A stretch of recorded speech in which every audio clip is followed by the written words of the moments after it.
What's up, y'all? I'm out here at the range this morning. As you can see behind me, I got a bunch of tests planned for today. And this first one, as you can see by the thumbnail, we're checking out a little something here that on first impression is about as worthless as a soup sandwich. So as usual, we got the jelly contraption with my chrono and 2 freshly melted blocks of gel here. So I got plenty of room to try to put something in these things and check them out. And what we're working with here today, as y'all can already see, is this little Lifecard 22 LR. I was in my local shop the other day, and long story short, somebody had bought this thing, got it home, and realized just what a absolute, honestly, what a joke the thing is.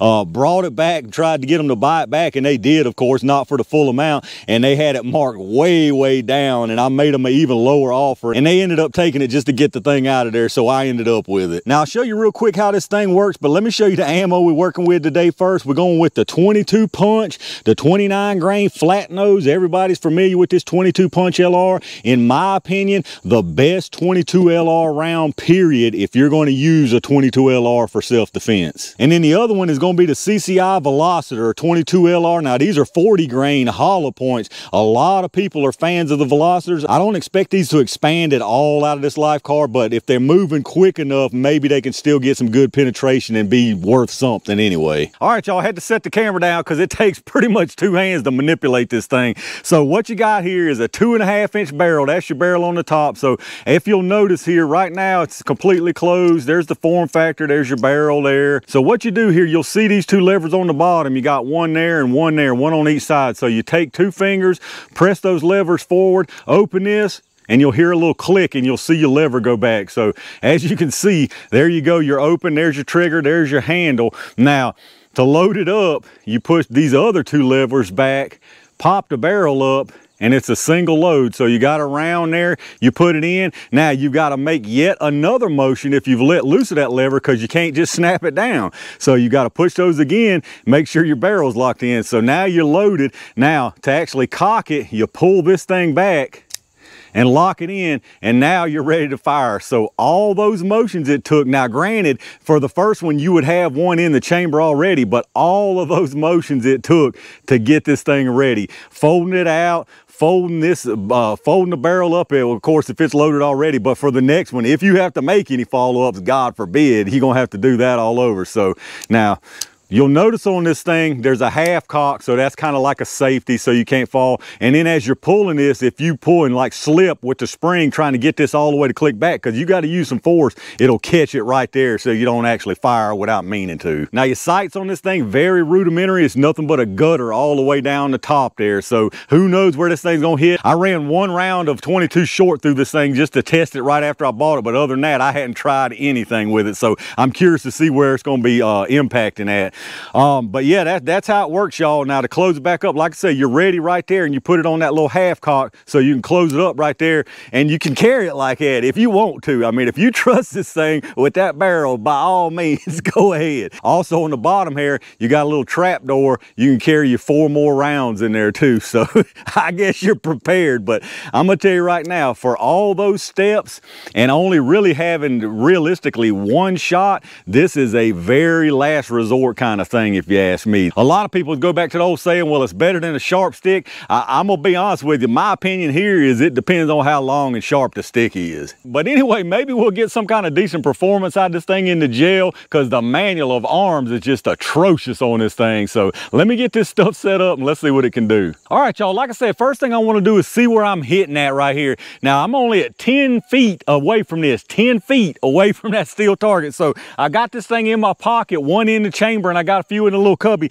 One thing I will say about it as a big plus is the concealability is, I mean, amazing. It's literally, it disappears. I mean, it's that flat, 1/2 inch thick, maybe something like that, and a credit card size as far as dimensions. It's definitely concealable. So if I had this in my pocket, this is how I would have it. I would be pulling it out. So I've got to go through that whole routine. And something else I've noticed is inherently, you're almost muzzling yourself with, I mean, you almost can't help but muzzle yourself with this thing just because of the way you've got to manipulate those little things on the side. So anyway, we've got it unfolded now. Then you're going to pull back your little deal, and now you're ready. So like I say, it's just a gutter down the top. So I'm going to see where I'm at here at 10 feet. All right, I was aiming directly for the center and it went high and left. Now the left part was probably me because that's a heavy trigger, but the high part is probably just because there's no sights on it. So again, if you had to make another shot, this is the point you're at now. You've got to pull that open up the barrel, fish this thing out with your fingernail, hope to goodness that it hadn't swelled and stuck in there. Then you've got to come here, open your little trap door, get you another round out without spilling the other ones. Then you put your round back in here like I showed y'all earlier, and you can't just slap it. You got to do those little pins again and make sure it's locked, and then recock the thing just like that, and then you're ready for another one. So let me see where this one hits. I'm gonna hold straight for the center. And I hit pretty center. I aimed it a little bit down. I let the front of that thing disappear. So let me try one more. I'll save y'all this whole reloading debacle here, and then we'll get to the next round in. Let me try a third one here. I'm gonna go straight for the center again.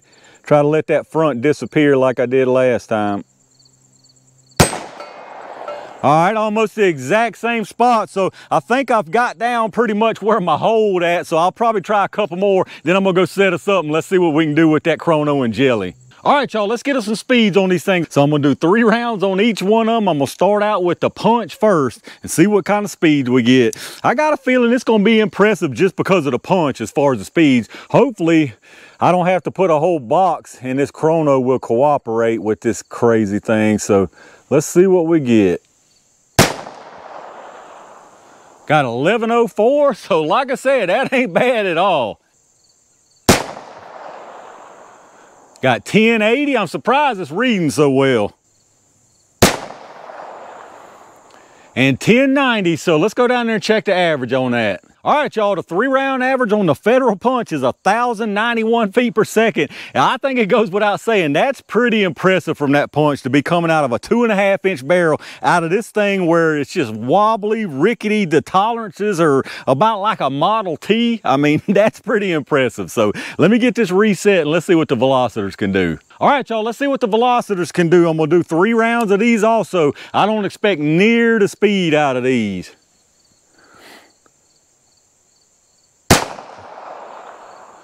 We got 936, 989, and 904, so definitely a lot slower. Let's check that average out. All right, so the 3-round average on the Velocitors is 943 feet per second. And if you remember on that punch, it was 1,091. So you're talking about 148 feet per second faster out of that punch. That's over 10% faster from that punch. So definitely a significant difference like I figured there would be, but it'd be interesting to see what this little thing does in the gel. So let me get this reset and y'all know what time it is. All right, y'all, it's pay 'em in lead jelly time. I'm gonna put one of each round down in here to the gel. We're gonna start out with the Federal Punch first and see what this crazy thing can do. Well, I'm gonna put 1 round until we get one in the gel, let's put it that way. So hopefully we do all right here. Let's see. All right, I think that did pretty decent. Let me go check it out and make sure it stayed in.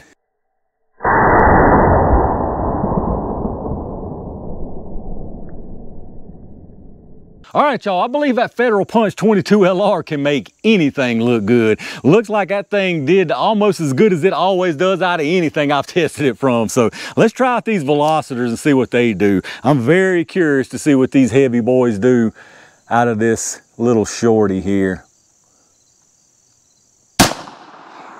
All right, I'm not sure where that went. I think I see it though. I think we're good down there. Let's go down there and check these things out.